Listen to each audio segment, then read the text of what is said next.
Good afternoon sir. Good afternoon.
मेरा screen दिख रहा है सभी लोगों को?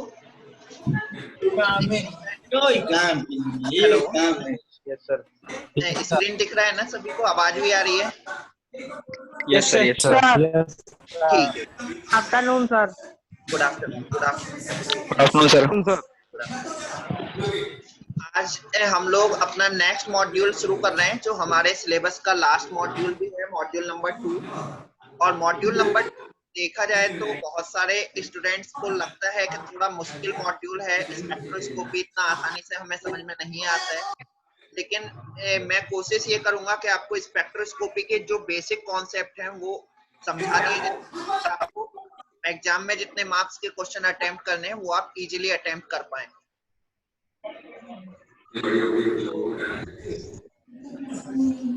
हमारे जो सिलेबस में स्पेक्ट्रोस्कोपी है वो है यूवी विजुअल स्पेक्ट्रोस्कोपी। ये यूवी विजुअल स्पेक्ट्रोस्कोपी हमारे सिलेबस में है। आईआर स्पेक्ट्रोस्कोपी सिलेबस में है। रमन स्पेक्ट्रोस्कोपी हमारे सिलेबस में है। और साथ ही साथ एग्जामिनर ने यानी सेमेस्टर एग्जाम में थोड़ा सा अजीब सा, ये कौन है भाई, बार बार अपना अनम्यूट कर ले रहे हैं।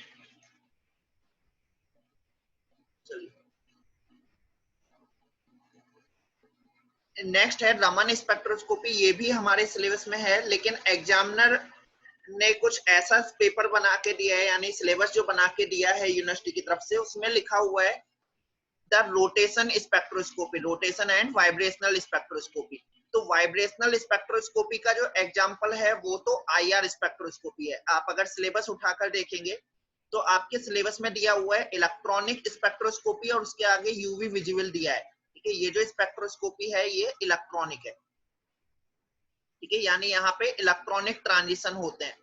ठीक, आईआर स्पेक्ट्रोस्कोपी, रमन स्पेक्ट्रोस्कोपी, इनका उन्होंने नाम नहीं लिख के दिया है, यानी सिलेबस में लिखा हुआ है वाइब्रेशनल एंड रोटेशनल स्पेक्ट्रोस्कोपी।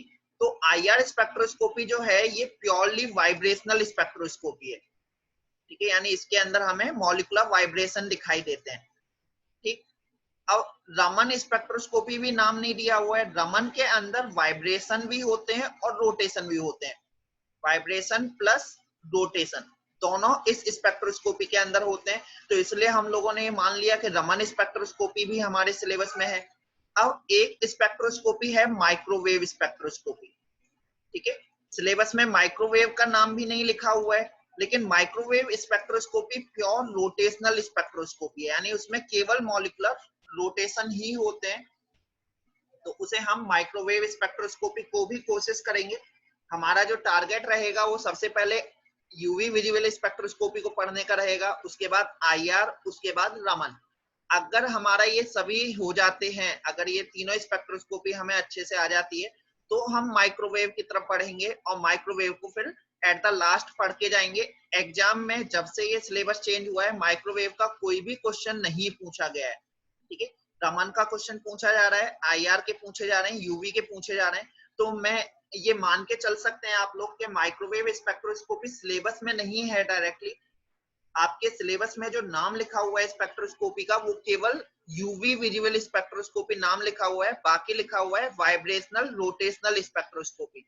तो आईआर स्पेक्ट्रोस्कोपी क्यों पढ़ रहे हैं? क्योंकि ये वाइब्रेशनल स्पेक्ट्रोस्कोपी का एग्जाम्पल है। रमन स्पेक्ट्रोस्कोपी में रोटेशन भी होते हैं और वाइब्रेशन भी होते हैं। और माइक्रोवेव स्पेक्ट्रोस्कोपी भी हमने ऐड किया है, पिछले 2 सेमेस्टर से हमने इसे पढ़ाना शुरू किया है। जब टोटल 3 सेमेस्टर हुए हैं आपसे पहले जिनमें ये नया सिलेबस अप्लाई हुआ था, तो सबसे पहला जो सेमेस्टर था उसमें हमने केवल ये 3 ही स्पेक्ट्रोस्कोपी पढ़ाई थी। लेकिन उसके बाद फिर हमें लगा कि रोटेशनल स्पेक्ट्रोस्कोपी भी हमें बतानी चाहिए, तो हमने माइक्रोवेव को भी ऐड किया है। और पिछले 2 सेमेस्टर से हम माइक्रोवेव भी पढ़ा रहे हैं, लेकिन एग्जाम में क्वेश्चन माइक्रोवेव का नहीं आ रहा है, ठीक है। तो यहाँ तक का पार्ट आपको क्लियर हो गया है, आपका सिलेबस क्या है और क्या आपको पढ़ना है, ठीक है। तो इस चैप्टर के अंदर हम लोग कवर करेंगे UV visible spectroscopy, IR, microwave और रमन स्पेक्ट्रोस्कोपी। ये एनएमआर स्पेक्ट्रोस्कोपी मैंने यहाँ पे लिख के इसलिए दिखाया है क्योंकि बहुत सारे स्टूडेंट जो हैं वो पुराने सेमेस्टर एग्जाम के पेपर खोलकर देखते हैं, तो उसके अंदर कुछ ऐसे स्पेक्ट्रोस्कोपी के क्वेश्चन मिलेंगे जो आपसे सॉल्व नहीं हो पाएंगे इन 4 स्पेक्ट्रोस्कोपी को करने के बाद। तो इट मे बी पॉसिबल कि वो रमन एनएमआर स्पेक्ट्रोस्कोपी के बेस्ड पर क्वेश्चन हो, जो अब हमारे सिलेबस में नहीं है। एनएमआर स्पेक्ट्रोस्कोपी पूरी तरह से सिलेबस से हटा दी गई है। अभी मेरा टारगेट ये रहेगा कि सैटरडे तक यूवी, आईआर, रमन और माइक्रोवेव को फिनिश हम कर दें। अगर हमारे पास आगे फर्दर टाइम रहता है नेक्स्ट वीक में, पिछले साल जो क्वेश्चन था वो रमन, आईआर और यूवी से ही था, माइक्रोवेव से कोई क्वेश्चन नहीं आया है पिछले 3 सेमेस्टर एग्जाम से, ठीक है। चौथा सेमेस्टर आप देंगे इस नए सिलेबस पे। उससे पहले जो सेमेस्टर के पेपर हैं, ठीक है, उससे पहले जो पेपर थे उनके अंदर एनएमआर के क्वेश्चन आते थे। पहले सिलेबस में यूवी, आईआर और एनएमआर स्पेक्ट्रोस्कोपी थी। रमन और माइक्रोवेव 1.5 ईयर के जो पेपर्स हैं उनके अंदर मिलेंगे, ठीक है। तो माइक्रोवेव का कोई क्वेश्चन नहीं है, रमन के क्वेश्चन उसके अंदर आ रहे हैं, ठीक है। तो एक बार मैं फिर से क्लियर कर देता हूं, आपके सिलेबस में यूवी, आईआर, रमन और माइक्रोवेव है, एनएमआर स्पेक्ट्रोस्कोपी आपके सिलेबस में नहीं है। तो बार बार मेरे बताने का मोटिव यही है कि आप लोग कंफ्यूज ना हो कि ये क्वेश्चन हम नहीं सॉल्व कर पा रहे हैं। आपके जो भी पेपर में क्वेश्चन आएंगे स्पेक्ट्रोस्कोपी के, वो इन्हीं स्पेक्ट्रोस्कोपी से होंगे और आप उसे सॉल्व कर पाएंगे। जहां तक एनएमआर स्पेक्ट्रोस्कोपी की बात है, ये बियॉन्ड सिलेबस टॉपिक है। तो अगर जैसे अभी शेड्यूल आ चुका है आपके फर्स्ट सेशनल एग्जाम का, जो पेपर 2 रह गए थे, ट्यूसडे वेडनेसडे में है। अगर कुछ टाइम मिलता है हमें तो थर्सडे को हम इस एनएमआर स्पेक्ट्रोस्कोपी का एक लेक्चर ले सकते हैं, ठीक है। लेकिन टोटली ये बियॉन्ड सिलेबस है, इससे क्वेश्चन नहीं आएगा।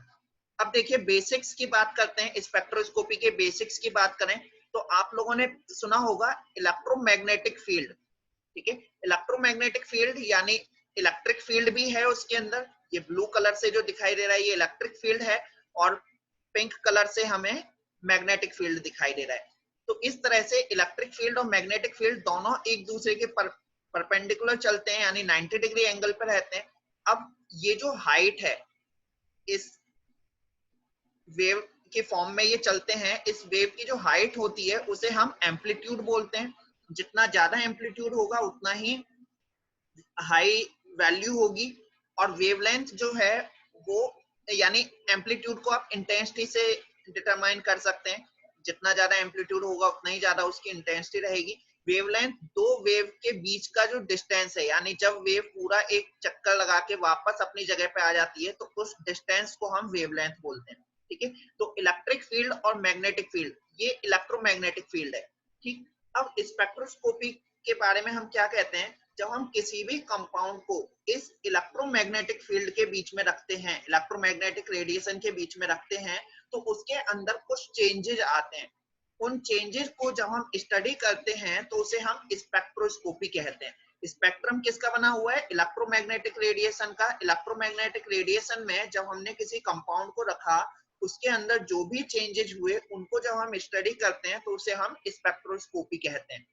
अब ऐसा क्या क्या हो सकता है जब किसी भी कंपाउंड के ऊपर लाइट गिरती है, ठीक है, जब हम किसी कंपाउंड पे, ये पूरा स्पेक्ट्रम है इलेक्ट्रोमैग्नेटिक रेडिएशन का, gamma rays, X rays, UV, visible, IR, microwave, FM, AM, long radio waves, ठीक है। तो इस स्पेक्ट्रम से इलेक्ट्रोमैग्नेटिक रेडिएशन जब किसी भी मटेरियल पे गिरेगा तो क्या क्या हो सकता है? ये मटेरियल है तो उसमें ट्रांसमिशन हो सकता है, यानी जो लाइट है वो ट्रांसमिट होके जा सकती है। कंपाउंड जो है वो ट्रांसपेरेंट होगा तो उसमें से वो ट्रांसमिट हो जाएगी। रिफ्लेक्शन हो सकता है, यानी कुछ रेडिएशन ऐसा होगा जो रिफ्लेक्ट हो जाएगा, यानी वापस जिस डायरेक्शन में आ रहा था उसी में चला जाएगा।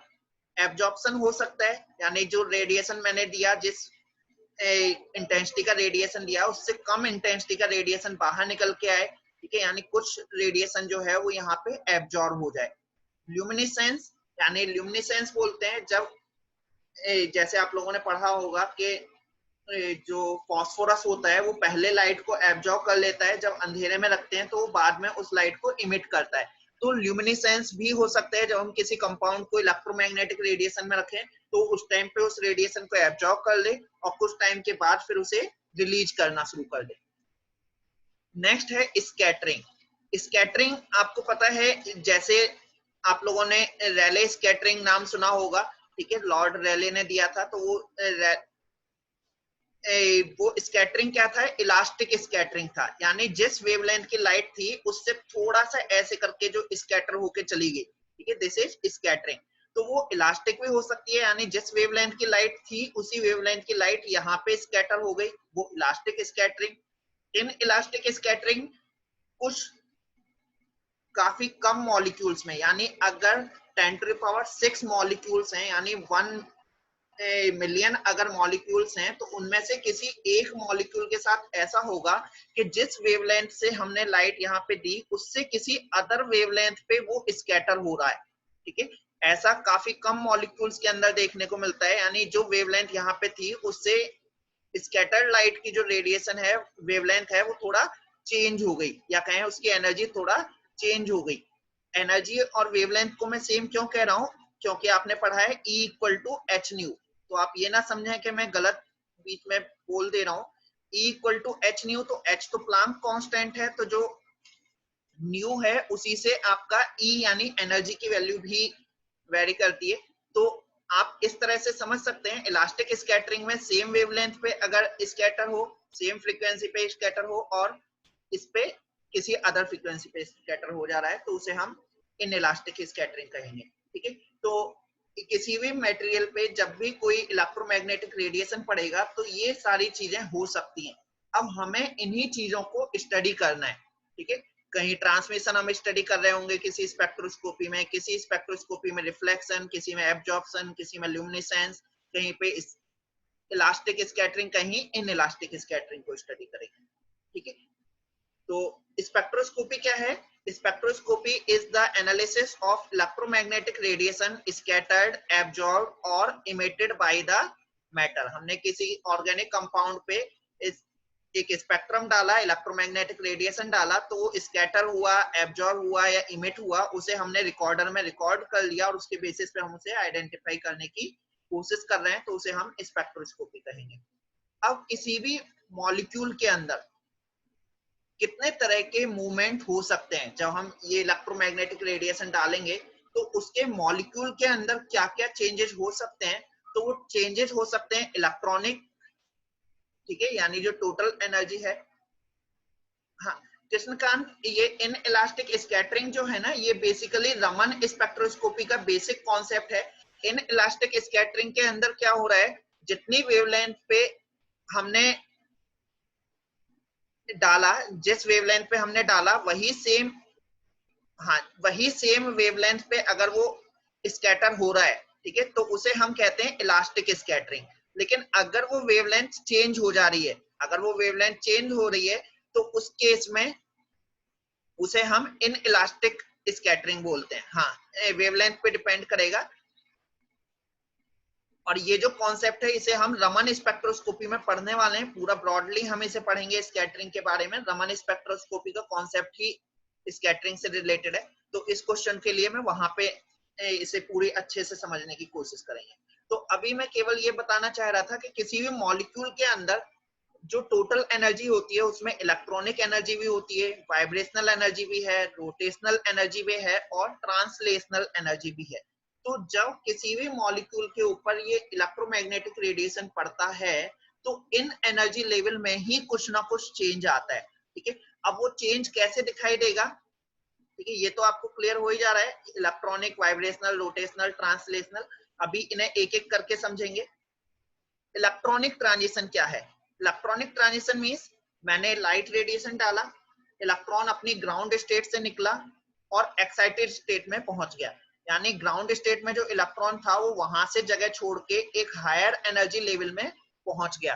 तो इस ट्रांजिशन के लिए, इलेक्ट्रॉनिक ट्रांजिशन के लिए सबसे ज्यादा एनर्जी की रिक्वायरमेंट होती है। आप यहाँ देख पा रहे हैं इलेक्ट्रॉनिक ट्रांजिशन का एरो सबसे बड़ा है। तो इलेक्ट्रॉनिक ट्रांजिशन का लेवल क्या हो गया? ग्राउंड स्टेट से बिल्कुल एक्साइटेड स्टेट पे, ये ग्राउंड स्टेट है, यहाँ से एक्साइटेड स्टेट में इलेक्ट्रॉन गया, कुछ टाइम वहां पे रहा और वापस लौट के आ गया। जब ये इलेक्ट्रॉन यहाँ गया तो इसने एनर्जी को कंज्यूम किया। ठीक है, जब ये वापस लौट के आएगा तो ये इस एनर्जी को इमिट करते हुए आएगा।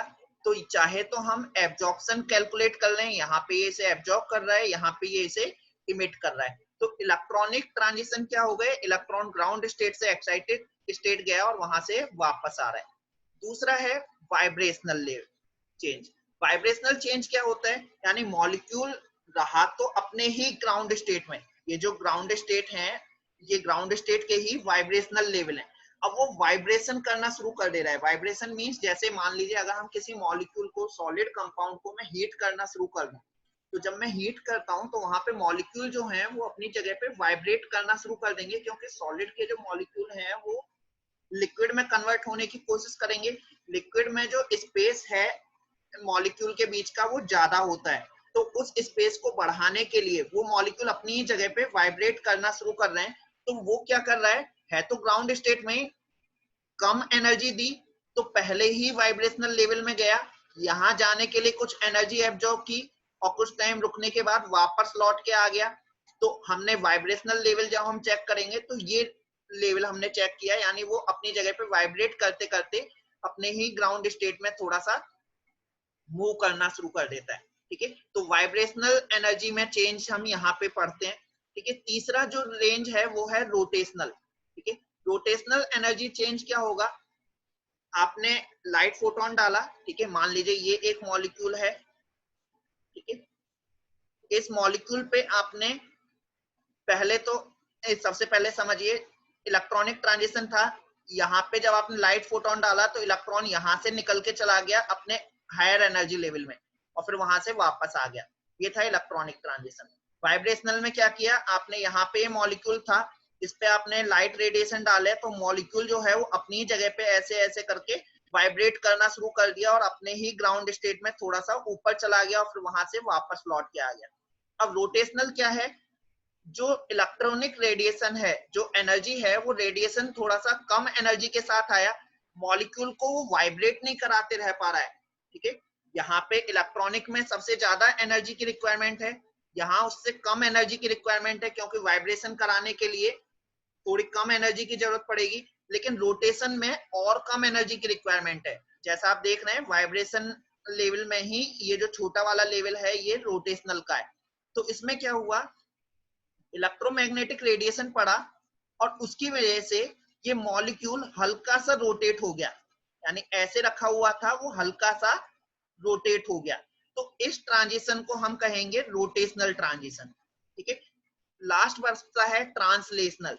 ट्रांसलेशनल ट्रांजिशन क्या होता है? अब इसमें और भी कम एनर्जी चाहिए, यानी ये जो जे वाला बन रहा है ना, इससे और कम एनर्जी चाहिए, वो होगी ट्रांसलेशनल।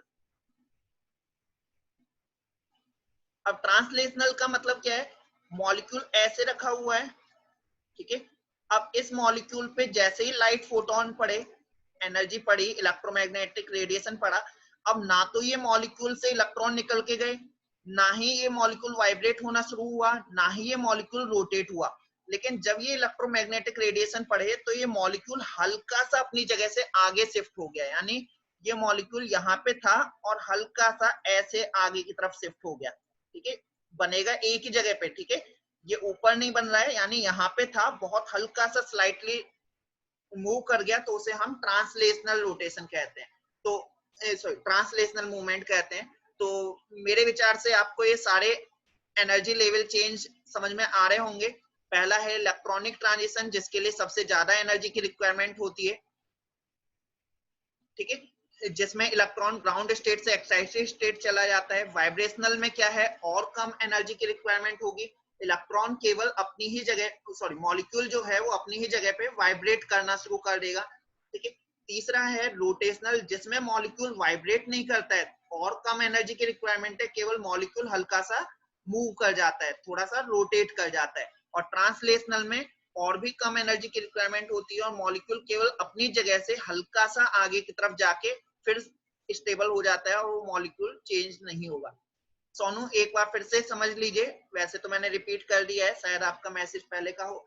इलेक्ट्रॉनिक ट्रांजिशन, सबसे ज्यादा अमाउंट में एनर्जी चाहिए। यहाँ से आप देख लेंगे किसको कितने अमाउंट में एनर्जी चाहिए, सबसे ज्यादा अमाउंट में एनर्जी चाहिए। यहाँ हायर एनर्जी लेवल में गया, वापस लौट के आया, इलेक्ट्रॉनिक ट्रांजिशन। वाइब्रेशनल में और कम एनर्जी चाहिए, और मॉलिक्यूल जो है वो अपनी ही जगह पे वाइब्रेट करना शुरू कर दिया। ठीक है, यानी वो ऐसे ऐसे करके वाइब्रेट कर रहा है, अपनी जगह पे मूवमेंट कर रहा है, तो वाइब्रेशनल एनर्जी। रोटेशनल में क्या है, और कम एनर्जी चाहिए, मॉलिक्यूल ऐसे था, इलेक्ट्रोमैग्नेटिक रेडिएशन पड़ा, हल्का सा रोटेट होके ऐसा टेढ़ा हो गया। ठीक है, ट्रांसलेशनल में और भी कम एनर्जी चाहिए, और कम मूवमेंट हुआ, जैसे ही इलेक्ट्रोमैग्नेटिक रेडिएशन पड़ा उसने उस मॉलिक्यूल को हल्का सा अपनी जगह से शिफ्ट कर दिया, यानी ना तो वाइब्रेशन हुआ उसमें, ना रोटेशन हुआ, ना इलेक्ट्रॉनिक ट्रांजिशन हुआ, केवल वो मॉलिक्यूल जहां था वहां से उठ के हल्का सा आगे की तरफ आ गया, तो उसे हम ट्रांसलेशनल एनर्जी चेंज कहेंगे, और इसमें सबसे कम एनर्जी चाहिए होती है। हाँ सौमित्र, अभी जो मैं कंसीडर कर रहा हूँ ना, वो केवल एक ही एनर्जी लेवल को कंसीडर कर रहा हूँ। जैसे यहाँ पे दिख रहा है ना, E1 से और ज्यादा आप एनर्जी दोगे तो E2 तक भी जाएगा, फिर वापस आएगा। जैसे यहाँ पे V1 से वापस आ रहा था, V2 पे भी जा सकता है, V3 पे भी जा सकता है ना। तो ये हो सकता है, ये ट्रांजिशन हो सकता है, लेकिन अभी मैंने केवल ये समझाने की कोशिश की है कि अगर केवल एक ही एनर्जी लेवल चेंज हो रहा है, एक ही एनर्जी लेवल इलेक्ट्रॉनिक में चेंज हो रहा है, एक ही लेवल वाइब्रेशन में, एक ही रोटेशन में, एक ही ट्रांसलेशनल में हो रहा है, तो उनका एनर्जी लेवल कम होता चला जाएगा, यानी उसके लिए एनर्जी की रिक्वायरमेंट कम होती चली जाएगी। चलिए, तो नेक्स्ट आगे बढ़ते हैं। अब यूवी विजिबल स्पेक्ट्रोस्कोपी की हम बात करते हैं।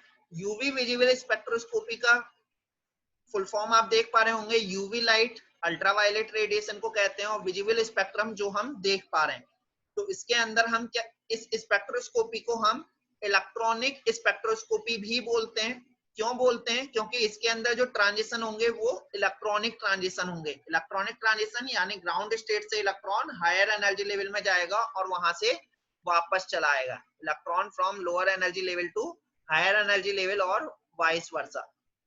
ठीक है, ये रेंज होती है विजिबल रेंज, एंगस्ट्रॉम में दी हुई है, नैनोमीटर में भी वैल्यू लिखी होती है। आपका जो लैब में कलरीमीटर इंस्ट्रूमेंट रखा हुआ है, वो कलरीमीटर विजिबल रेंज के लिए काम करता है। ठीक है, आपके एक सिलेबस में एक्सपेरिमेंट था कलरीमीटर का, वो विजिबल रेंज में काम करता है केवल 400 टू 800 नैनोमीटर।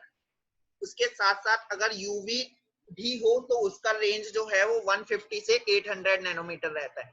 तो हमारे पास कलरीमीटर है और दोनों का कॉन्सेप्ट लगभग सेम ही है। ठीक है, तो इसके अंदर क्या हो रहा है, इलेक्ट्रॉनिक ट्रांजिशन होगा, इलेक्ट्रॉन ग्राउंड स्टेट से एक्साइटेड स्टेट में जाएगा, वहां से वापस लौट के आएगा, इसलिए हम इसे इलेक्ट्रॉनिक स्पेक्ट्रोस्कोपी बोलते हैं। अब यूवी विजिबल स्पेक्ट्रोस्कोपी को समझने के लिए हमें पहले एक लॉ पढ़ना होगा, वो है लैम्बर्ट बियर्स लॉ। तो लैम्बर्ट बियर्स लॉ का ये एनिमेशन आप लोग देख पा रहे होंगे। अभी देखिए, इसने एक ड्रॉप पहली स्लाइड में ट्यूब में डाली, दूसरा ड्रॉप दूसरे क्यूवेट में डाला, तब जो ट्रांसमिटेंस और एब्जॉर्बेंस का चेंज है, ठीक है, वो आप देखेंगे। और जब एक ही क्यूबेट के अंदर 2 ड्रॉप डाल रहा है तब भी चेंज सेम ही हो रहा है। देखिए अभी दोनों ड्रॉप एक ही क्यूबेट में डाली है तब भी यही एब्जॉर्बेंस और ट्रांसमिटेंस आ रहा है, जो दोनों में अलग अलग करने पे आएगा। ठीक है, तो ये लैम्बर्ट बियर्स लॉ का बेसिक रिप्रेजेंटेशन है। अब इसी को हम समझने की कोशिश कर रहे हैं। यहाँ पे दिखाया क्या गया है कि ये लाइट रेडिएशन है, लाइट सोर्स है, जो हमारे इस ऑर्गेनिक कंपाउंड के सॉल्यूशन से होकर निकल रहा है, और ये हमारा रिकॉर्डर है। रिकॉर्डर ट्रांसमिटेंस को कैलकुलेट कर सकता है या एब्जॉर्बेंस को कैलकुलेट कर सकता है। एब्जॉर्बेंस क्या है, इसे ये पता है कि मैंने इतना वेवलेंथ की लाइट डाली, इतना इंटेंसिटी की लाइट डाली हुई है, और उससे कितनी लाइट हमारी बाहर निकल के आ रही है। ठीक है, और ट्रांसमिटेंस में क्या है, सॉरी कितनी लाइट हमारी एब्जॉर्ब होके कम हो जा रही है। ट्रांसमिटेंस कितनी लाइट हमारी बाहर निकल के आ जा रही है। तो दोनों की वैल्यू हम निकाल सकते हैं लॉगरिथम निकाल के। तो सबसे पहले हम पढ़ते हैं Lambert bears law. Absorption law जो है, आप लैम्बर्ट बियर्स लॉ के नाम से इसे जानते हैं। एग्जाम में जो पहला क्वेश्चन स्पेक्ट्रोस्कोपी से आता है वो है लैम्बर्ट बियर्स लॉ। तो लैम्बर्ट बियर्स लॉ का पहले थ्योरी हमें पढ़नी होती है, उसके बाद हमें उसका एक न्यूमेरिकल भी करना होता है। दोनों मिला के टोटल 10 मार्क्स का क्वेश्चन होगा। तो एक बार थोड़ा डेफिनेशन समझ पढ़ेंगे और समझने की कोशिश करेंगे। आपने यहाँ पे देखा मैंने लिखा हुआ है लैम्बर्ट बियर्स लॉ, लेकिन यहाँ पे लिखा हुआ है केवल लैम्बर्ट लॉ। तो लैम्बर्ट बियर्स लॉ में लैम्बर्ट ने पहले एक लॉ दिया, उसमें कुछ मॉडिफिकेशन किए बियर्स ने। ठीक है, दोनों का लॉ लगभग सेम है, लेकिन पहले हमें ये समझना होगा कि लैम्बर्ट ने पहले क्या कहा था और फिर बियर्स ने उसमें क्या चेंजेस किए, जिससे हम समझ पाए कि लैम्बर्ट बियर्स लॉ था क्या। ठीक है, आप अगर चाहें तो जब लैम्बर्ट बियर्स लॉ आए एग्जाम में तो केवल बियर्स लॉ भी लिख के आ सकते हैं। तो इसे स्टेटमेंट को समझेंगे। When A monochromatic light, monochromatic means केवल एक ही वेवलेंथ की लाइट हम यूज कर रहे हैं जिसका कलर केवल एक ही है, is passed through a solution of certain organic compound, solution of an organic compound, the rate of decrease in intensity of radiation with thickness of medium is directly proportional to intensity of incident light। यानी इन्होंने सीधा ये कहा कि जितना intensity की light हम लोग यूज करेंगे, सेम उसी इंटेंसिटी की लाइट के बेसिस पे ही ये डिसाइड होगा कि एब्जॉर्प्शन कितना होना है। एक मिनट मुझे थोड़ा सा देंगे, मैं एक स्लाइड और दिखाना चाह रहा हूं आपको।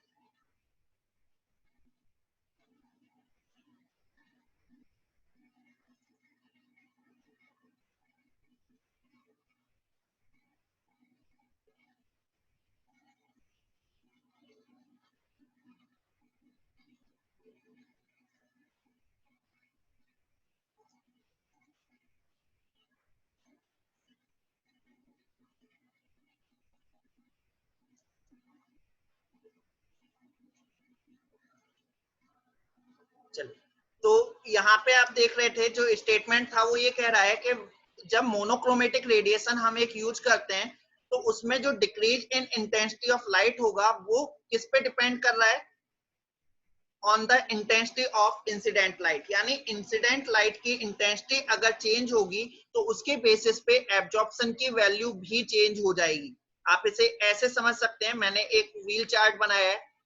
आपको ये याद आ रहा है, आप लोगों ने एक स्टेटमेंट सुना होगा कलर से रिलेटेड कि रेड कलर रेड क्यों दिखाई देता है।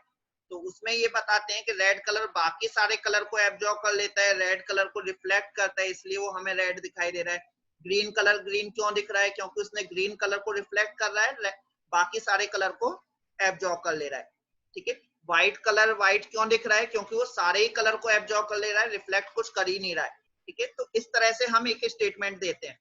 तो अब रेड कलर जो रेड कलर को एब्जॉर्ब रिफ्लेक्ट कर रहा है ये तो हमें समझ में आ रहा है, लेकिन बाकी के कलर को जो एब्जॉर्ब कर रहा है वो भी 100% एब्जॉर्ब नहीं करता है, वो भी कुछ एक रेंज होती है जिसमें वो एब्जॉर्ब करता है। तो अब मान लीजिए मैं रेड कलर की बात करूं तो ये जो कलर्स हैं ये एक दूसरे के कॉन्ट्रास्ट में सबसे ज्यादा एब्जॉर्प्शन शो करते हैं। ठीक है, जैसे रेड कलर जो है, अगर मैं रेड कलर का सॉल्यूशन लूं तो वो orange, yellow, green, blue, purple, violet इस कलर की लाइट को उतना एब्जॉर्ब नहीं करता है जितना ब्लू ग्रीन कलर की लाइट को करता है।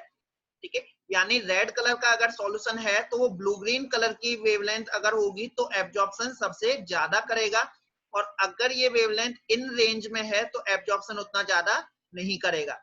अब अगर मेरा येलो कलर का सॉल्यूशन है तो वो येलो कलर का सॉल्यूशन इस पर्पल कलर की लाइट को सबसे ज्यादा एब्जॉर्ब करेगा, ऑरेंज कलर का सॉल्यूशन ब्लू कलर की लाइट को सबसे ज्यादा एब्जॉर्ब करेगा। यानी आप समझ पा रहे हैं मेरे कहने का मतलब क्या है, किसी एक कलर की लाइट को वो मैक्सिमम एब्जॉर्ब करता है, बाकी कलर की लाइट को उतना ज्यादा एब्जॉर्ब नहीं करता है। अपने सेम कलर की लाइट को तो रिफ्लेक्ट करता ही है, लेकिन सभी के एब्जॉर्ब करने का रेट सेम नहीं होता है। तो इन्होंने यही कहा, जब मोनोक्रोमेटिक लाइट को हमने पास किया तो डिक्रीज इन इंटेंसिटी यानी एब्जॉर्ब होने का जो रेट है विद थिकनेस ऑफ मीडियम, जैसे जैसे थिकनेस बढ़ेगी ऐसे ऐसे एब्जॉर्प्शन तो बढ़ता चला जाएगा। वो किसके प्रोपोर्शनल है? Proportional to the intensity of incident radiation, यानी जिस इंटेंसिटी की लाइट हम यूज कर रहे हैं उसी इंटेंसिटी की लाइट के ऊपर वो डिपेंड करेगा। तो इसका रिप्रेजेंटेशन कुछ इस तरह से है जो नीचे लिखा हुआ है, a log base 10 I0 upon I molar extension coefficient sigma and L। ठीक है, इनको हम आगे फर्दर एलोबरेट करेंगे, लेकिन अभी फिलहाल इतना लॉ आप देख लेंगे। इस रूल का जो डेरिवेशन है वो यहाँ पे दिया हुआ है, अगर आपको पूरा डेरिवेशन समझना है तो आप अलग से कांटेक्ट कर सकते हैं।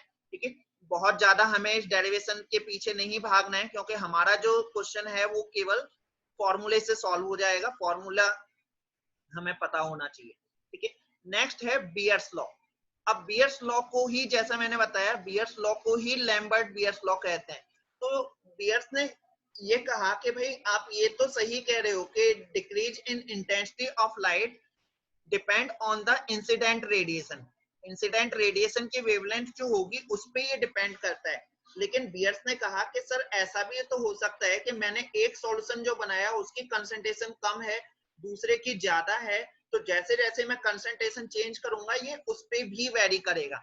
तो आप देखेंगे लैम्बर्ट लॉ और बियर्स लॉ में केवल ये लाइन डिफर है। लैम्बर्ट का जो लॉ था वो यहाँ तक है, when a monochromatic light is passed through solution of an organic compound, the rate of decrease of intensity of radiation with thickness of medium is directly proportional to intensity of incident radiation। ये Lambert law है। Pierce ने केवल इतना add किया, as well as the concentration of solution, और जो आपने ये फॉर्मूला लिखा हुआ था उस फॉर्मूले में यहाँ पे एल के आगे सी और आ गया है, बाकी का फॉर्मूला बिल्कुल सेम है लैम्बर्ट लॉ वाला, केवल यहाँ पे कंसंट्रेशन को इन्होंने ऐड किया है। तो हमें एग्जाम में जो लिखना है वो लैम्बर्ट बियर्स लॉ लिखना है। तो एक्चुअल में जो बियर्स लॉ है उसको लैम्बर्ट बियर्स लॉ कहते हैं, लैम्बर्ट का लॉ अकेले कंप्लीट नहीं है। तो इन्होंने कहा कि कंसंट्रेशन अगर मैं चेंज करूंगा इस सॉल्यूशन की उसका भी इफेक्ट पड़ता है, इंटेंसिटी का तो इफेक्ट पड़ ही रहा है, थिकनेस ऑफ मीडियम का भी इफेक्ट पड़ रहा है, लेकिन साथ ही साथ कंसंट्रेशन का भी इफेक्ट पड़ रहा है। तो इसका भी डेरिवेशन कुछ इसी तरीके से है। ये जो डेरिवेशन आ रहा है, ए जो है वो log base 10 I0 upon I को एब्जॉर्बेंस बोलते हैं, I0 intensity of incident light है, I intensity of transmitted light है। इसको पूरे को जो इनका रेशो होता है लॉगरिथम रेशो, उसे हम एब्जॉर्बेंस बोलते हैं।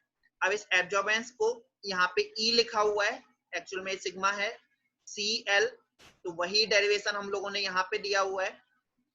ठीक है, तो एक बार फिर से देख लेते हैं इसके लेवलिंग क्या है।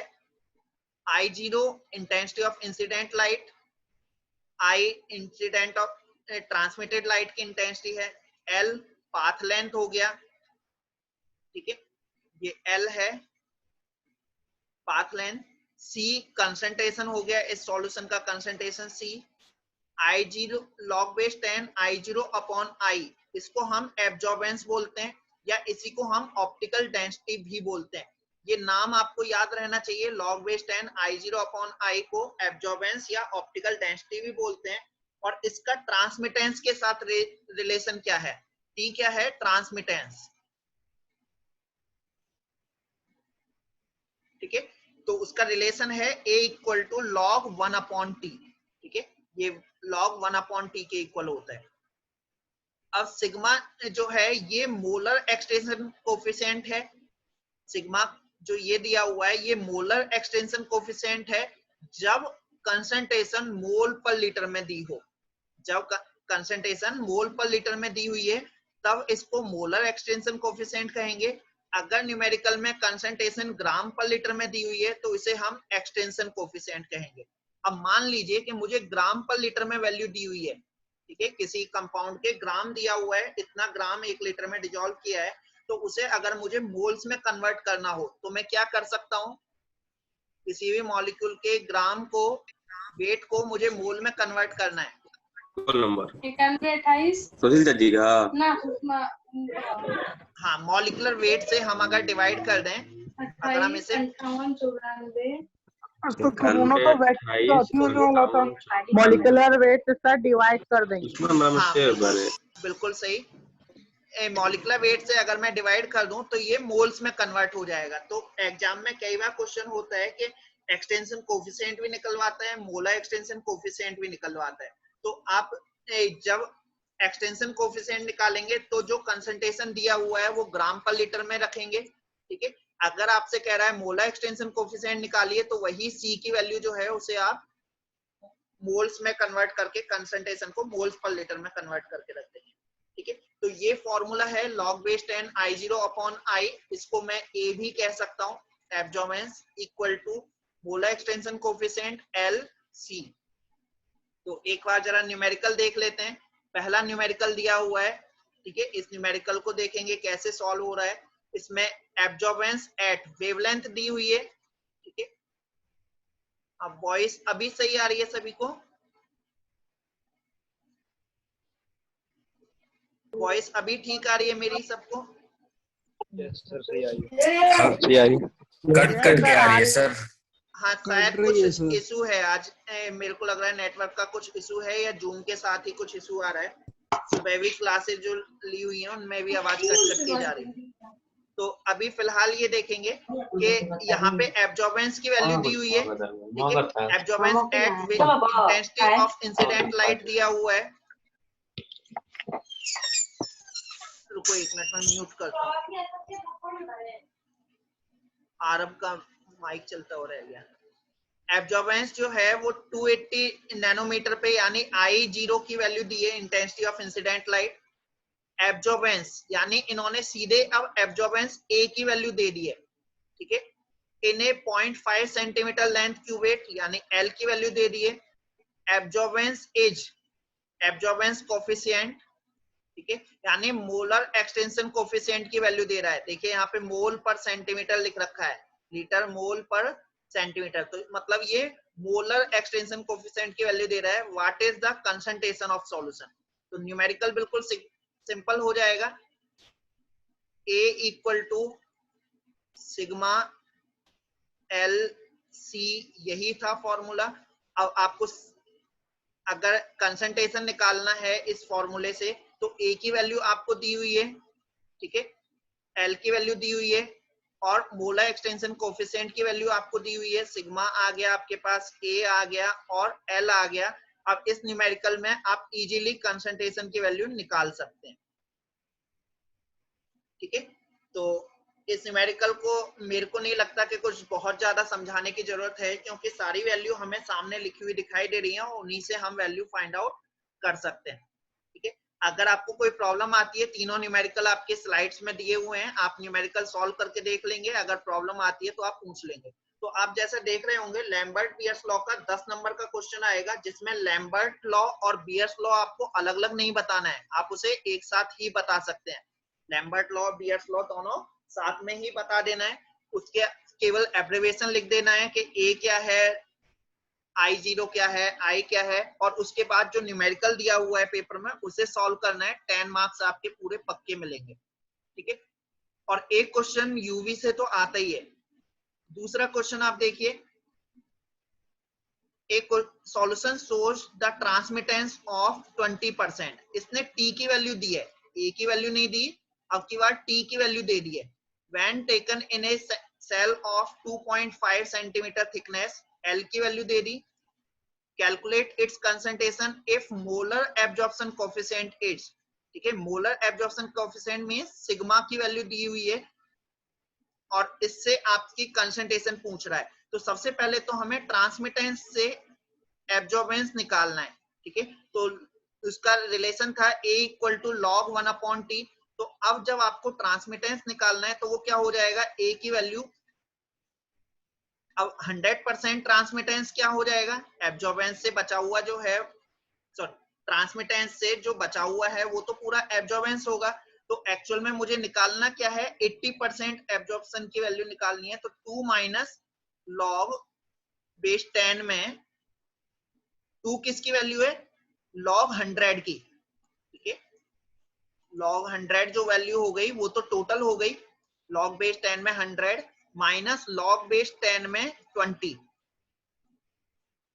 ठीक है, क्योंकि 20% ट्रांसमिटेंस हो रहा है, A की वैल्यू मुझे निकालनी है। तो log बेस 10 100, उसकी वैल्यू 2 हो गई, minus log base 10 percentage of t 20 हो गया। तो इससे अब आपका A की वैल्यू निकल के आ गया है 0.698। तो A की वैल्यू आपको पता चल गई, L की वैल्यू पता चल गई है, सिग्मा की वैल्यू आपको पता है। तो अब आप वैल्यू पुट करेंगे और यहां से कंसंट्रेशन निकाल देंगे, ठीक है। तो 2 न्यूमेरिकल ये सॉल्व करके रखे हुए हैं हमारे पास। एक और न्यूमेरिकल देख लेते हैं जो एग्जाम में पूछा गया है, सेमेस्टर एग्जाम में। ये थर्ड न्यूमेरिकल देखेंगे।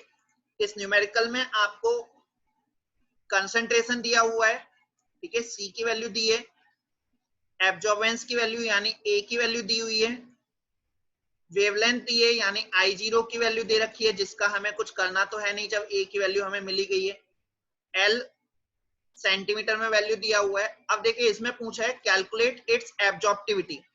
यहाँ कंसंट्रेशन किस में दी है, ग्राम पर लीटर में। तो यहाँ जब आप वैल्यू पुट करेंगे इस फॉर्मूले में जब आप वैल्यू पुट करेंगे तो इससे जो आंसर निकलेगा वो एब्जॉर्प्टिविटी का निकलेगा, ठीक। अब अगर आपको मोलर एब्जॉर्प्टिविटी पता करनी है, मोलर एब्जॉर्प्टिविटी के लिए आपको ये कंसंट्रेशन को मोल्स पर लीटर में कन्वर्ट करना है। तो कंसंट्रेशन मोल पर लीटर में क्या हो गई, 10⁻³ अपॉन मॉलिक्यूलर वेट इसने दिया हुआ है 400, ठीक है। तो अब कंसंट्रेशन की जगह पे आप लिखेंगे 10⁻³ अपॉन 400। और अब जब आप वैल्यू पुट करेंगे यहाँ पे इस क्वेश्चन में वैल्यू पुट करेंगे तो उससे जो आंसर आएगा वो मोलर एब्जॉर्प्टिविटी का आएगा, ठीक है। तो मुझे लगता है कि ये तीनों न्यूमेरिकल आपके इजीली सॉल्व हो जाएंगे, ठीक है। आपको अगर कोई प्रॉब्लम आती है तो आप मुझे फोन करके या मैसेज करके भी पूछ सकते हैं। चलिए नेक्स्ट टर्म जो है, नेक्स्ट टॉपिक इस यूवी विजिबल स्पेक्ट्रोस्कोपी में है, वो है टाइप्स ऑफ इलेक्ट्रॉनिक ट्रांजिशन। किसी भी मॉलिक्यूल के अंदर कितने तरह के इलेक्ट्रॉनिक ट्रांजिशन हो सकते हैं। तो इलेक्ट्रॉनिक ट्रांजिशन को समझने के लिए पहले हमें समझना होगा इलेक्ट्रॉन कितनी तरह के होंगे। किसी भी मॉलिक्यूल में सिग्मा इलेक्ट्रॉन हो सकते हैं। सिग्मा इलेक्ट्रॉन आपको पता होगा कोई भी सिंगल बॉन्ड है, मान लीजिए अगर सिंगल बॉन्ड है तो उसमें एक सिग्मा बॉन्ड रहता है, ठीक है। तो एक सिग्मा बॉन्ड मतलब उसके जो इलेक्ट्रॉन शेयर जो कर रहे हैं सिंगल बॉन्ड बनाने के लिए, उन इलेक्ट्रॉन को हम सिग्मा इलेक्ट्रॉन कहते हैं।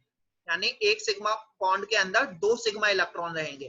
पाई इलेक्ट्रॉन आपको पता है डबल बॉन्ड और ट्रिपल बॉन्ड के लिए हम कहते हैं एक सिग्मा एक पाई, ठीक है। तो यहाँ पे जो एक पाई बनाने वाले, जो डबल बॉन्ड बनाने वाले 2 इलेक्ट्रॉन है, उन्हें हम पाई इलेक्ट्रॉन कहेंगे। ऐसे ही एक सिग्मा 2 पाई, ठीक है। तो जो इलेक्ट्रॉन पाई बॉन्ड बनाने में यूज हो रहे हैं उनको हम पाई इलेक्ट्रॉन कहते हैं। जो इलेक्ट्रॉन सिग्मा बॉन्ड बनाने में यूज हो रहे हैं उन्हें हम सिग्मा इलेक्ट्रॉन कहते हैं। तो कोई भी ऑर्गेनिक कंपाउंड है उसके अंदर ये तो क्लियर हो गया, कोई भी कंपाउंड क्या ऐसा होगा जिसमें सिंगल बॉन्ड और डबल बॉन्ड है और उसमें सिग्मा बॉन्ड ना हो, ऐसा कोई भी कंपाउंड नहीं होगा, क्योंकि चाहे सिंगल बॉन्ड बने, चाहे डबल बने, चाहे ट्रिपल बॉन्ड बने, उसमें सिग्मा इलेक्ट्रॉन तो होंगे ही। लेकिन पाई इलेक्ट्रॉन कैसे मॉलिक्यूल में होंगे, जो अनसैचुरेटेड है। सिंगल बॉन्ड को सैचुरेटेड बोलते हैं, इन्हें हम अनसैचुरेटेड बोलते हैं, ठीक है। तो एक तो सिग्मा इलेक्ट्रॉन हो गए जो सिंगल बॉन्ड के अंदर हैं, पाई इलेक्ट्रॉन हो गए जो डबल बॉन्ड या ट्रिपल बॉन्ड के अंदर हैं, और non bonding electron. Non bonding electron means जिन्होंने बॉन्डिंग में पार्टिसिपेट नहीं किया, जैसे नाइट्रोजन का NH3 के साथ आउटरमोस्ट ऑर्बिट में 5 इलेक्ट्रॉन है इसके पास, 1 2 3 इलेक्ट्रॉन का तो शेयरिंग कर लिया, 2 इलेक्ट्रॉन इसके पास अभी भी बचे हुए हैं जिन्हें हम नॉन बॉन्डिंग इलेक्ट्रॉन बोल रहे हैं, ठीक है, जिन्होंने बॉन्डिंग में पार्टिसिपेट नहीं किया हुआ है, ठीक है। तो किसी भी मॉलिक्यूल में 3 तरीके के इलेक्ट्रॉन होंगे, सिग्मा, पाई और एन। अब इन इलेक्ट्रॉन के बेसिस पे टोटल इतने तरह के इलेक्ट्रॉनिक ट्रांजिशन हो सकते हैं, सिग्मा से सिग्मा एंटी बॉन्डिंग, पाई से पाई एंटी बॉन्डिंग, एन से सिग्मा एंटी बॉन्डिंग, एन से पाई एंटी बॉन्डिंग। तो ये तो ट्रांजिशन जो हैं दीज आर अलाउड ट्रांजिशन, लेकिन नीचे वाले दो जिसमें इलेक्ट्रॉन जो है वो सिग्मा से निकल के पाई में जा रहा है और पाई से निकल के सिग्मा में जा रहा है, ये केवल थ्योरेटिकली पॉसिबल हैं। प्रैक्टिकली अगर हम देखें तो इस तरह के ट्रांजिशन हमें देखने को नहीं मिलते हैं। जो 5 और 6 नंबर का ट्रांजिशन है ये हमें प्रैक्टिकली कभी भी देखने को नहीं मिलता है, ये केवल थ्योरेटिकली हम लोग मान के चलते हैं कि इलेक्ट्रॉन सिग्मा से निकल के पाई एंटी बॉन्डिंग में भी जा सकता है या पाई से निकल के सिग्मा एंटी बॉन्डिंग में जा सकता है, लेकिन प्रैक्टिकली अगर हम देखें तो इस तरह के ट्रांजिशन कभी नहीं मिलते हैं किसी भी तरह के कंपाउंड में। तो अब हमारे पास बचे हुए इलेक्ट्रॉनिक ट्रांजिशन रह गए केवल 4। तो इस तरह से ये डायग्राम बनाते हैं और इस डायग्राम को ही हमें एक्सप्लेन करना होता है फर्दर।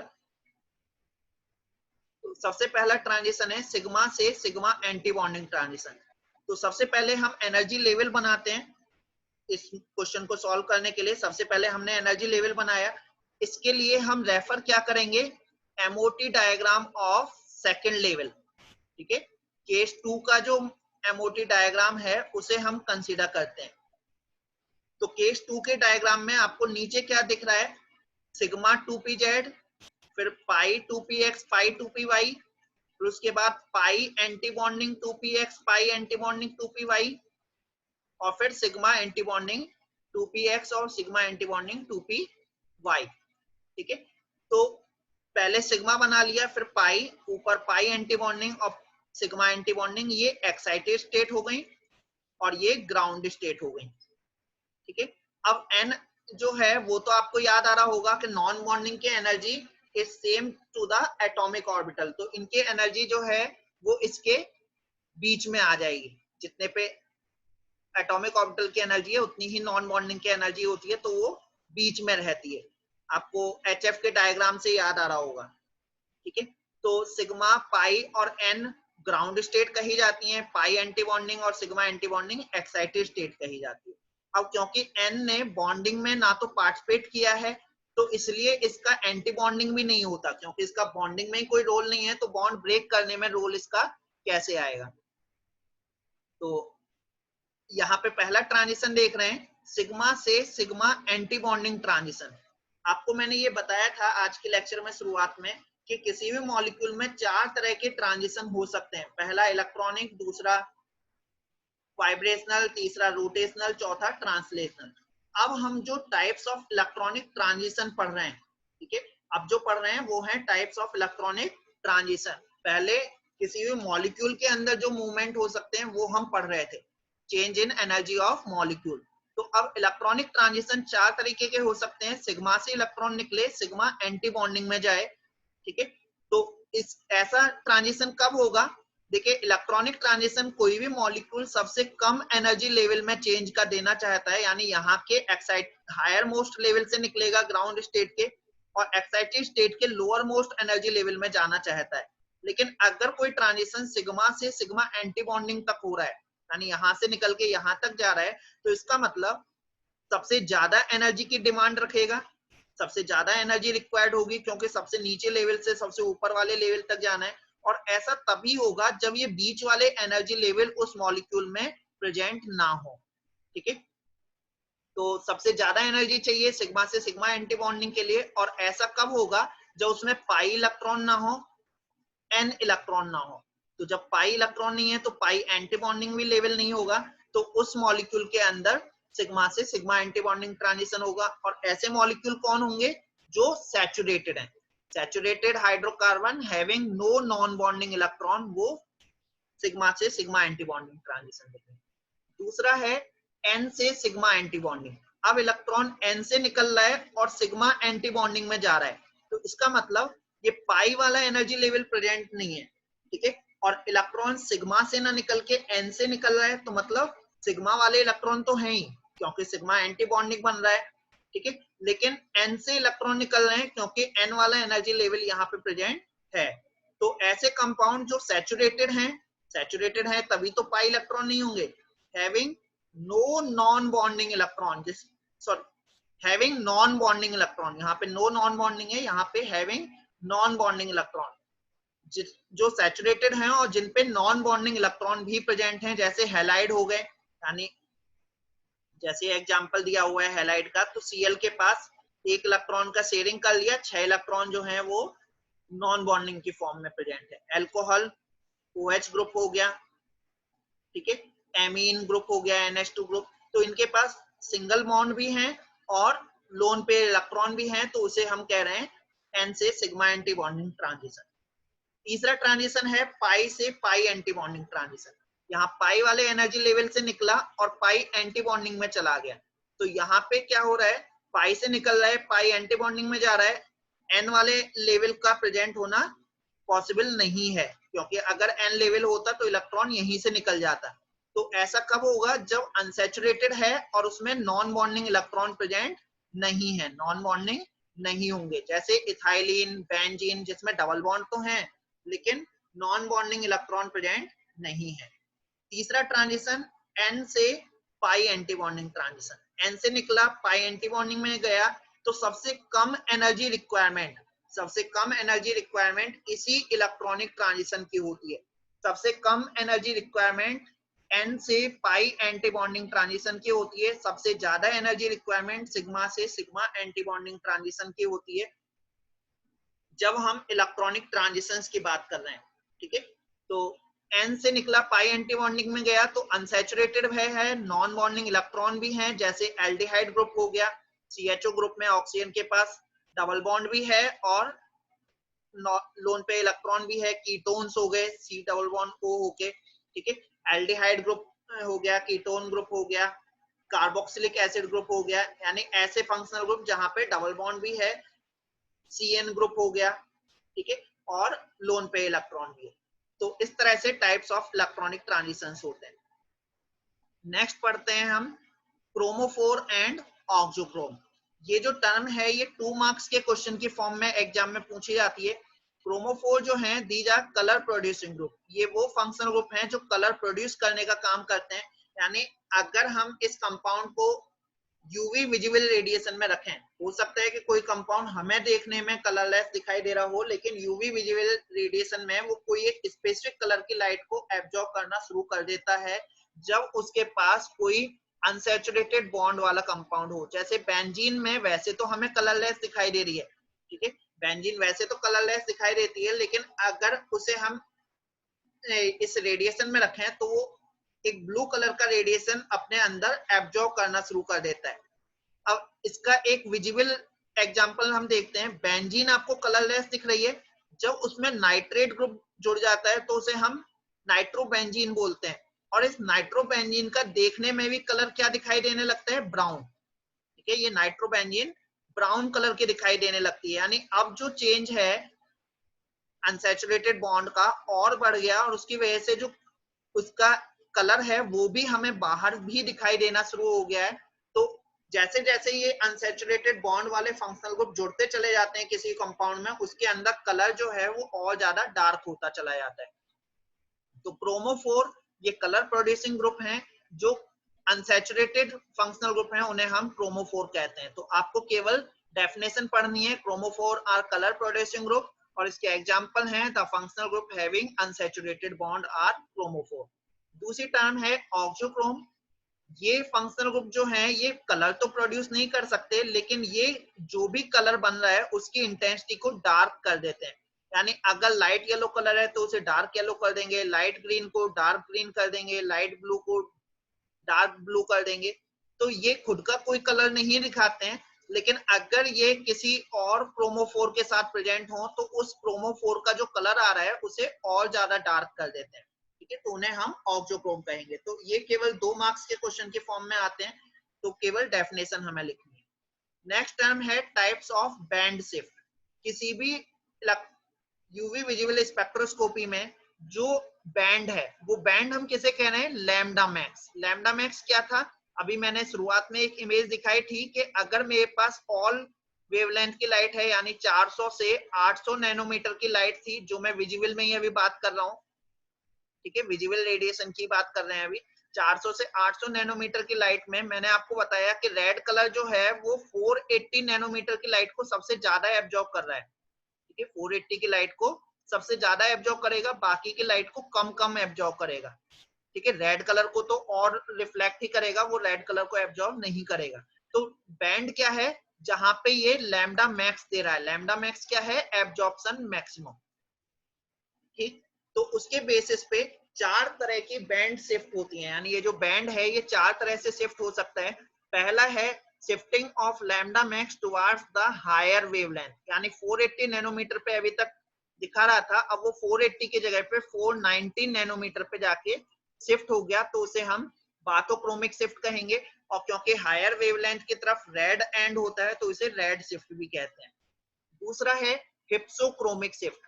हिप्सोक्रोमिक शिफ्ट में जो लैम्डा मैक्स है वो लोअर वेवलेंथ की तरफ शिफ्ट हो जाएगा, यानी 480 की जगह पे ये 470 पे आना शुरू हो जाए, तो उसे हम हिप्सोक्रोमिक शिफ्ट कहते हैं। इसे ब्लू एंड की तरफ भी जाता है तो इसे ब्लू शिफ्ट भी कहा जाता है, ठीक है। तो दोनों में समझ में आ गया, 480 पे जो लैम्डा मैक्स की वैल्यू आ रही थी वो 480 से हटके 490 पे आ जाए तो बाथोक्रोमिक, 470 पे आ जाए तो हिप्सोक्रोमिक। इन दोनों ही शिफ्ट में ये अपना जो रेंज था जहां पे सिग्नल दे रहा था वहां से चेंज करके किसी दूसरी जगह पे पहुंच चुका है, यानी जो स्पेक्ट्रम है लैम्डा मैक्स का वो अपनी जगह चेंज कर चुका है। नेक्स्ट है हाइपरक्रोमिक शिफ्ट। हाइपर मींस जब हम ज्यादा किसी भी चीज के बारे में सोचना शुरू कर देते हैं तो हम उसे बोलते हैं हाइपर होना, यानी हाइपर टेंशन होना, ज्यादा विचारों का आना। तो हाइपरक्रोमिक शिफ्ट के अंदर क्या होगा, जिस रेंज में ये अभी एब्जॉर्ब कर रहा था, increase in the range of lambda max, ठीक है, लैम्डा मैक्स की रेंज बढ़ जाएगी। अभी केवल 480 वाले स्पेक्ट्रम को एब्जॉर्ब कर रहा था, फिर इसने 470 को भी एब्जॉर्ब करना शुरू कर दिया, 490 को भी करना शुरू कर दिया। तो अभी जो सिग्नल कम चौड़ा था, जो सिग्नल की विड्थ थोड़ी कम थी, वो और ज्यादा बढ़ जाएगी। सोनू फिर से बता देता हूं, हाइपरक्रोमिक शिफ्ट में क्या होगा कि जो सिग्नल अभी केवल 480 पे ही आ रहा था, उसने क्या किया, अपने 480 के तो सिग्नल को ले ही रहा है। अभी आप देखिए बाथोक्रोमिक और हिप्सोक्रोमिक में क्या कर रहा था, यहाँ का सिग्नल छोड़ के यहाँ पे आ गया हिप्सोक्रोमिक, यहाँ का छोड़ के यहाँ पे आ गया बाथोक्रोमिक। लेकिन हाइपरक्रोमिक में क्या किया, अपना तो सिग्नल एब्जॉर्ब कर ही रहा है, साथ ही साथ यहाँ का भी एब्जॉर्ब करना शुरू कर दिया, यहाँ का भी करना शुरू कर दिया। तो इससे क्या होता है, इस लैम्डा मैक्स की जो रेंज है वो बढ़ जाती है, इसे हम कहते हैं broadening of band. Hyperchromic shift को ब्रॉडनिंग ऑफ बैंड भी बोलते हैं, यानी ये जो बैंड है उसकी विड्थ अभी इतनी कम थी, अब वो और ज्यादा बढ़ गई, यानी यहाँ से इतना चौड़ा आ रहा था पहले बैंड, अब वो और चौड़ा आना शुरू कर दिया, लैम्डा मैक्स का रेंज और ज्यादा बढ़ गया। दूसरा है हाइपोक्रोमिक शिफ्ट। तो हाइपोक्रोमिक शिफ्ट के अंदर क्या होगा, ये जो रेंज है अभी 480 वाले को जितना ये एब्जॉर्ब कर रहा था, इतनी रेंज में एब्जॉर्ब कर रहा था, अब इसने उसकी रेंज और कम कर दी, decrease in the range of absorption maximum is called hypochromic shift. और हाइपो का मतलब होता है कम, ठीक है, हाइपर का मतलब होता है ज्यादा। तो ऐसे आप याद रख सकते हैं। तो यूवी विजिबल स्पेक्ट्रोस्कोपी के एप्लीकेशन यही हैं, क्योंकि फंक्शनल ग्रुप डिटेक्शन में इसका यूज होता है। तो कॉन्जुगेशन डिटेक्ट कर सकते हैं हम, फंक्शनल ग्रुप डिटेक्ट कर सकते हैं, कॉन्जुगेशन और नॉन कॉन्जुगेटेड कंपाउंड में डिफरेंस कर पाएंगे। देखिए एप्लीकेशन तो यूवी का केवल एक ही है, केवल एक ही है कि ये फंक्शनल ग्रुप का डिटेक्शन कर सकता है। अब उस एक ही एप्लीकेशन को हम अलग अलग कैसे लिख सकते हैं, तो उसमें अब देखिए फंक्शनल ग्रुप जो है उनमें डबल बॉन्ड और ट्रिपल बॉन्ड भी आते हैं। जो डबल बॉन्ड और ट्रिपल बॉन्ड देख सकते हैं तो हम ये भी पता लगा लेंगे कि अल्टरनेट डबल बॉन्ड है, कॉन्जुगेशन बोलते हैं अल्टरनेट डबल बॉन्ड को। तो कॉन्जुगेशन को हम पहचान सकते हैं, ठीक है। फंक्शनल ग्रुप डिटेक्शन तो मैंने बता ही दिया। अब कॉन्जुगेटेड और नॉन कॉन्जुगेटेड कंपाउंड, जब हम डबल बॉन्ड देख सकते हैं तो ये भी देख पाएंगे कि अल्टरनेट आ रहा है या नहीं आ रहा है। देखिए बेटा, अगर आवाज अभी भी क्लियर नहीं है तो आप इस लास्ट का जो वीडियो है इसे आप 5 मिनट का YouTube पे देख लीजिएगा, क्योंकि मेरी तरफ से तो सिग्नल सही जा रहा है, ठीक है। तो कॉन्जुगेटेड और नॉन कॉन्जुगेटेड जो सिस्टम है उसके अंदर भी हम डिफरेंस कर सकते हैं। इलुसिडेशन बोलते हैं किसी भी कंपाउंड का स्ट्रक्चर जब पहली बार बनाया जाता है, यानी कोई नया स्ट्रक्चर जब हम ढूंढ रहे होते हैं तो उसे हम इलुसिडेट करना बोलते हैं। तो कोई भी नया स्ट्रक्चर बनाने के लिए भी इसकी हेल्प ली जा सकती है।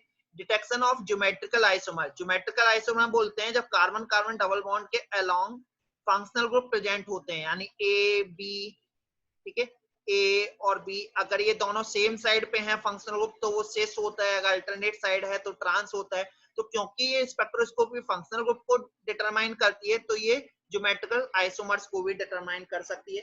तो एक्चुअल में हमने एक ही एप्लीकेशन को, फंक्शनल ग्रुप डिटेक्शन के एप्लीकेशन को ही 5 एप्लीकेशन में कन्वर्ट कर लिया है।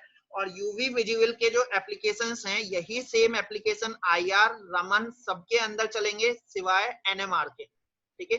एनएमआर स्पेक्ट्रोस्कोपी हाइड्रोजन एटम को डिटेक्ट करती थी, वो अब हमारे सिलेबस में नहीं है, ठीक है। तो अब जिसका भी एप्लीकेशन पूछे किसी भी स्पेक्ट्रोस्कोपी का, आप यही 5 एप्लीकेशन लिख के आ सकते हैं। फॉर एग्जांपल मान लीजिए ये क्वेश्चन 5 मार्क्स में आ गया तो आप सेम ही आंसर लिखिए। इन डिटेक्शन ऑफ कॉन्जुगेशन आगे एक लाइन लिख दीजिए, the UV visual spectroscopy is used in detection of conjugation, ठीक है। हाँ, सेशनल एग्जाम के बारे में जो हम लोग सुन रहे हैं, सेशनल आपका जो बचा हुआ है 2 सेशनल, फर्स्ट सेशनल में जो रह गए थे उसके टेस्ट होगा ऑनलाइन, और उसके अंदर जो प्रोसीजर अभी हमें पता चल रहा है 20 क्वेश्चन ऑब्जेक्टिव टाइप होंगे जो गूगल फॉर्म के फॉर्म में आपको सॉल्व करना है, ठीक है। और 2 क्वेश्चन होंगे जो शॉर्ट आंसर टाइप क्वेश्चन होंगे, यानी 5 मार्क्स के क्वेश्चन है, उन्हें आपको कॉपी पे सॉल्व करना है। और जैसे सेशनल का टाइम होता है 30 मिनट, 40 मिनट, 45 मिनट, उस ड्यूरेशन में आपको उसे अपलोड करना है इन द गूगल क्लासरूम, ठीक है। तो जैसे गूगल क्लासरूम से ही देखिए, वैसे मेरे विचार से ये लग रहा है अस्मित, क्योंकि यूनिवर्सिटी ने अभी ऑनलाइन क्लासेज वगैरह बोली थी तो अब डिटेंड तो शायद नहीं होना चाहिए, क्योंकि ऑनलाइन क्लासेज में कुछ लोगों के साथ इशू आ रहा है।